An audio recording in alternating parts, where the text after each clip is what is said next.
ଯିରିମିୟ ଅଧ୍ୟାୟ 17। ଜିହୁଦାର ପାପ ଲୌହ ଲେଖନୀରେ ଓ ହୀରକର କଣ୍ଟକ ଦ୍ୱାରା ଲିଖିତ ଅଛି। ତାହା ସେମାନଙ୍କର ହୃଦୟ ଫଳକରେ ଓ ତୁମ୍ଭମାନଙ୍କ ଯଜ୍ଞବେଦୀର ଶୃଙ୍ଗରେ ଖୋଦିତ ହୋଇଅଛି। ପୁଣି ସେମାନଙ୍କର ବାଳକମାନେ ଉଚ୍ଚ ଗିରିସ୍ଥିତ ହରିତ୍ପର୍ଣ୍ଣ ବୃକ୍ଷ ନିକଟରେ ସେମାନଙ୍କର ଯଜ୍ଞବେଦୀ ଓ ଆସେରା ମୂର୍ତ୍ତି ସକଳ ସ୍ମରଣ କରନ୍ତି। ହେ ଆମ୍ଭର କ୍ଷେତ୍ରସ୍ଥ ପର୍ବତ, ତୁମ୍ଭର ସମୁଦାୟ ଅଞ୍ଚଳରେ କୃତ ପାପ ସକାଶେ ଆମ୍ଭେ ତୁମ୍ଭର ସମ୍ପତ୍ତି ଓ ସବୁ ଧନଭଣ୍ଡାର ଓ ଉଚ୍ଚ ସ୍ଥଳୀ ସକଳ ଲୁଠିତ ହେବା ପାଇଁ ଦେବା। ପୁଣି ଆମ୍ଭେ ତୁମ୍ଭକୁ ଯେଉଁ ଅଧିକାର ଦେଲୁ, ତୁମ୍ଭେ ଆପେ ତହିଁରୁ କ୍ଷାନ୍ତ ହେବ। ଆଉ ଆମ୍ଭେ ତୁମ୍ଭ ଅଜ୍ଞାତ ଦେଶରେ ତୁମ୍ଭକୁ ତୁମ୍ଭ ଶତ୍ରୁଗଣର ସେବା କରାଇବା। କାରଣ ତୁମ୍ଭେମାନେ ଆମ୍ଭ କ୍ରୋଧରୂପ ଅଗ୍ନି ପ୍ରଜ୍ୱଳିତ କରିଅଛ, ତାହା ସଦାକାଳ ଜ୍ୱଳିବ। ସଦାପ୍ରଭୁ ଏହି କଥା କହନ୍ତି। ଯେଉଁ ମନୁଷ୍ୟ ଉପରେ ନିର୍ଭର କରେ ଓ ମାଂସକୁ ଆପଣାର ବାହୁ କରେ, ଆଉ ଯାହାର ହୃଦୟ ସଦାପ୍ରଭୁଙ୍କ ନିକଟରୁ ଦୂରକୁ ଯାଏ, ସେ ଶାପଗ୍ରସ୍ତ। ସେ ମରୁଭୂମିସ୍ଥିତ ଝାଉଁବୃକ୍ଷ ତୁଲ୍ୟ ହେବ। ମଙ୍ଗଳ ଉପସ୍ଥିତ ହେବାବେଳେ ସେ ଦେଖିବ ନାହିଁ, ମାତ୍ର ପ୍ରାନ୍ତରର ଶୁଷ୍କ ସ୍ଥାନରେ ନିବାସୀବିହୀନ ଲବଣ ଭୂମିରେ ବାସ କରିବ।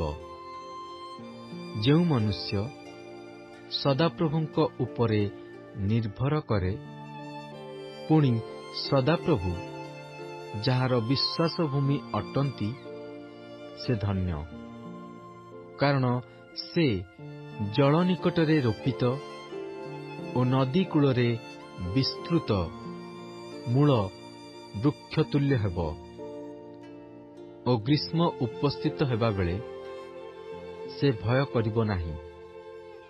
ମାତ୍ର ତାହାର ପତ୍ର ସତେଜ ହେବ, ଆଉ ଅନାବୃଷ୍ଟିର ବର୍ଷରେ ସେ ଚିନ୍ତିତ ହେବ ନାହିଁ, କିଅବା ତାହାର ଫଳ ଫଳିବାର ନିବୃତ୍ତ ହେବ ନାହିଁ। ଅନ୍ତଃକରଣ ସବୁଠାରୁ କପଟମୟ ଓ ଅପ୍ରତି କାର୍ଯ୍ୟରୂପେ ପୀଡ଼ିତ। କିଏ ତାହା ଜାଣିପାରେ? ଆମ୍ଭେ ସଦାପ୍ରଭୁ ପ୍ରତ୍ୟେକ ମନୁଷ୍ୟକୁ ତାହାର ଆଚରଣ ଅନୁସାରେ ତାହାର କର୍ମର ଫଳ ଦେବା ପାଇଁ ଅନ୍ତଃକରଣ ଅନୁସନ୍ଧାନ କରୁ। ଆମ୍ଭେ ମର୍ମ ପରୀକ୍ଷା କରୁ। ଯେଉଁ ତିତିର ପକ୍ଷୀ ଆପଣାର ଅପ୍ରସୂତ ଛୁଆମାନଙ୍କୁ ସଂଗ୍ରହ କରେ, ଅନ୍ୟାୟରେ ଧନ ସଞ୍ଚୟକାରୀ ଲୋକ ତାହାରି ତୁଲ୍ୟ।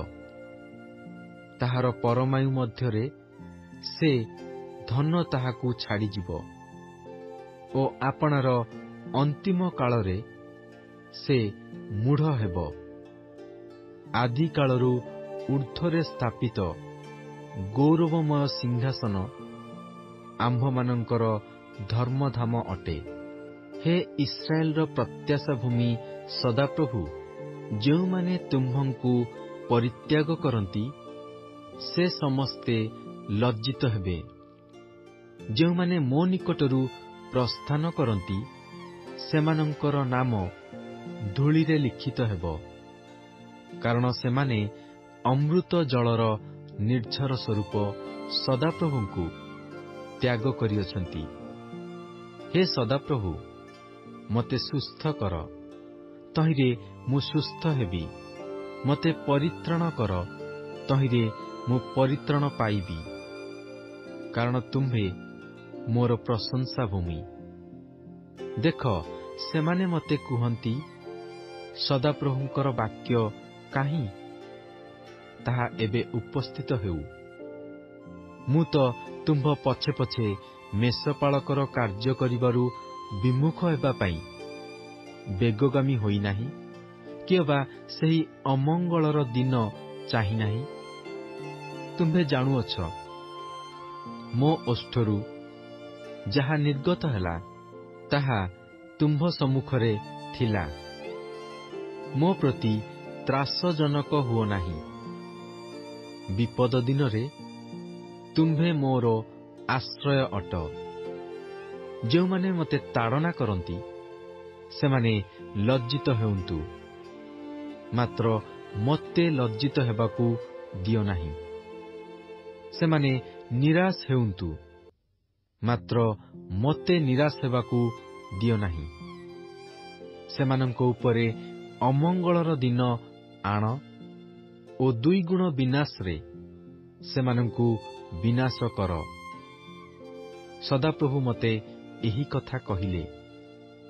ଯିହୁଦାର ରାଜଗଣ ଯେଉଁ ଦ୍ୱାର ଦେଇ ଭିତରେ ଯାଆନ୍ତି ଓ ବାହାରେ ଆସନ୍ତି, ଲୋକମାନଙ୍କ ସନ୍ତାନଗଣର ସେହି ଦ୍ୱାରରେ ଓ ଜେରୁସାଲେମର ସକଳ ଦ୍ୱାରରେ ଯାଇ ଠିଆ ହୁଅ। ଆଉ ସେମାନଙ୍କୁ କୁହ, ହେ ଯିହୁଦାର ରାଜଗଣ, ହେ ସମୁଦାୟ ଯିହୁଦା ଓ ହେ ଜେରୁସାଲେମର ନିବାସୀ ସମସ୍ତେ, ତୁମ୍ଭେମାନେ ଯେତେ ଲୋକ ଏହି ସବୁ ଦ୍ୱାର ଦେଇ ପ୍ରବେଶ କରିଥାଅ, ତୁମ୍ଭେମାନେ ସଦାପ୍ରଭୁଙ୍କର ବାକ୍ୟ ଶୁଣ।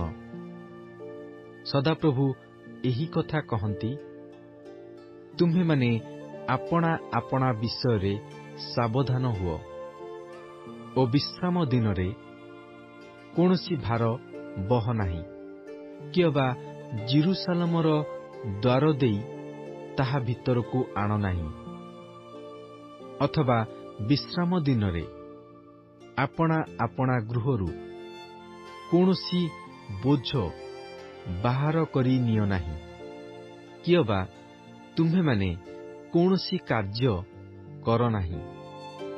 ମାତ୍ର ତୁମ୍ଭେମାନେ ବିଶ୍ରାମ ଦିନକୁ ପବିତ୍ର ରୂପେ ପାଳନ କର। ଆମ୍ଭେ ତୁମ୍ଭମାନଙ୍କର ପିତୃପୁରୁଷମାନଙ୍କୁ ଏହି ରୂପ ଆଜ୍ଞା କରିଥିଲୁ, ମାତ୍ର ସେମାନେ ମନୋଯୋଗ କଲେ ନାହିଁ, କି ଅବା କର୍ଣ୍ଣପାତ କଲେ ନାହିଁ, ବରଞ୍ଚ ନ ଶୁଣିବା ପାଇଁ ଓ ଶିକ୍ଷା ଗ୍ରହଣ ନ କରିବା ପାଇଁ ଆପଣା ଆପଣା ଗ୍ରୀବା ଶକ୍ତ କଲେ।